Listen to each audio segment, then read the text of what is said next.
ಕೇದಾರ ಜಗದ್ಗುರುಗಳ ರಜತ ಮಹೋತ್ಸವ ಕಾರ್ಯಕ್ರಮ ಹಾಗೂ ವಿಶ್ವಶಾಂತಿ ಮಹಾಯಜ್ಞ ಮಹಾರಾಷ್ಟ್ರದ ನಾಂದೇಡ್ನಲ್ಲಿ ನಡೆಯಿತು.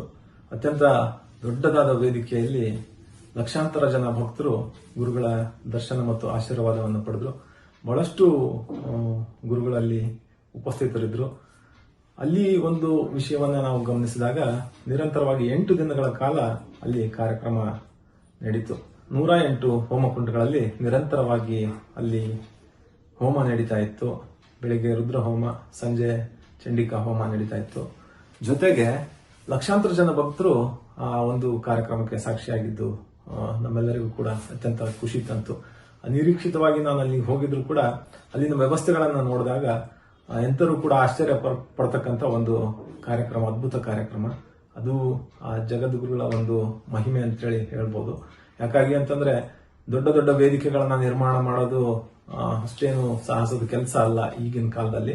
ಆದ್ರೆ ಆ ವೇದಿಕೆಗೆ ತಕ್ಕಂತೆ ಜನರನ್ನ ಸೇರಿಸೋದೇನಿದೆಯಲ್ಲ, ಅದು ಅದ್ಭುತವಾದ ಒಂದು ಸವಾಲಿನ ಕೆಲಸ.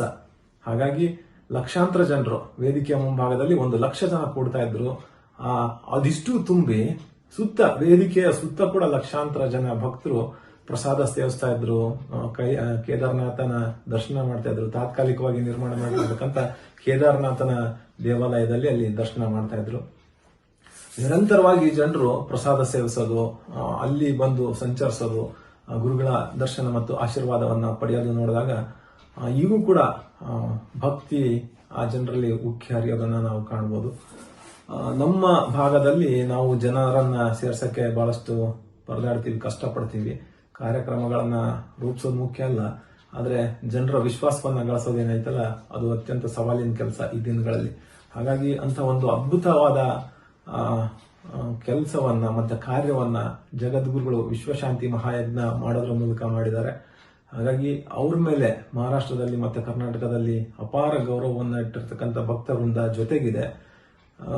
ನಾನು ಗಮನಿಸಿದ್ದಿಷ್ಟೇ, ವೇದಿಕೆಯಲ್ಲಿ ಇರತಕ್ಕಂಥ ಏನು 1,00,000 ಆಸನ ವ್ಯವಸ್ಥೆ ಇತ್ತು, ಆ ಎಲ್ಲ ಆಸನ ವ್ಯವಸ್ಥೆ ಕೂಡ ಸಂಪೂರ್ಣವಾಗಿ ಭರ್ತಿಯಾಗಿರ್ತಿತ್ತು. ಶಿವಕಥಾ ಇರ್ಬೋದು, ಆಶೀರ್ವಚನ ಇರ್ಬೋದು, ಗುರುಗಳ ದರ್ಶನ ಇರ್ಬೋದು, ಪ್ರತಿ ಹಂತದಲ್ಲಿ ಕೂಡ ಭಕ್ತರು ನಿರಂತರವಾಗಿ ಅಲ್ಲಿ ಆಸನದಲ್ಲಿ ಕೂತಿರ್ತಿದ್ರು. ಅಂದ್ರೆ ಒಂದು ಕಾರ್ಯಕ್ರಮವನ್ನು ಆಯೋಜನೆ ಮಾಡಿದ್ರೆ ಕೇವಲ 1 ಗಂಟೆ 2 ಗಂಟೆ ಜನರನ್ನ ಸೇರ್ಸೋಕೆ ನಮಗೆ ಸಾಧ್ಯ ಆಗಲ್ಲ. ಆದ್ರೆ 8 ದಿನಗಳ ಕಾಲ ಅಷ್ಟೊಂದು ಆಸನಗಳನ್ನ ತುಂಬಿಸಿ ಅಲ್ಲಿ ಜನರು ಸ್ವಇಚ್ಛೆಯಿಂದ ಬರುವಂತೆ ಮಾಡಿರ ನಮ್ಮ ಜಗದ್ಗುರುಗಳ ಶಕ್ತಿಯನ್ನ ನಾವೆಲ್ಲರೂ ಕೂಡ ಸ್ಮರಿಸಿ ಅವರನ್ನ ನಮಸ್ಕರಿಸಬೇಕು. ಹಾಗಾಗಿ ಜನರಲ್ಲಿ ಈಗೂ ಕೂಡ ಮುಗ್ಧತೆ ಮತ್ತು ಭಕ್ತಿ ಭಾವ ಅಲ್ಲಿದೆ. ಹಾಗಾಗಿ ನಮ್ಮ ಕಡೆ ಅದನ್ನೆಲ್ಲ ನಾವು ಅಷ್ಟು ಮಟ್ಟಕ್ಕೆ ನಿರೀಕ್ಷೆ ಮಾಡಕ್ ಸಾಧ್ಯ ಆಗ್ತಾ ಇಲ್ಲ. ಇದೆಲ್ಲ ನೋಡಿದ್ರೆ ಅದು ಪವಾಡವೇ ಸರಿ ಅಂತೇಳಿ ನಾನು ಹೇಳ್ತಾ ಇದ್ದೇನೆ.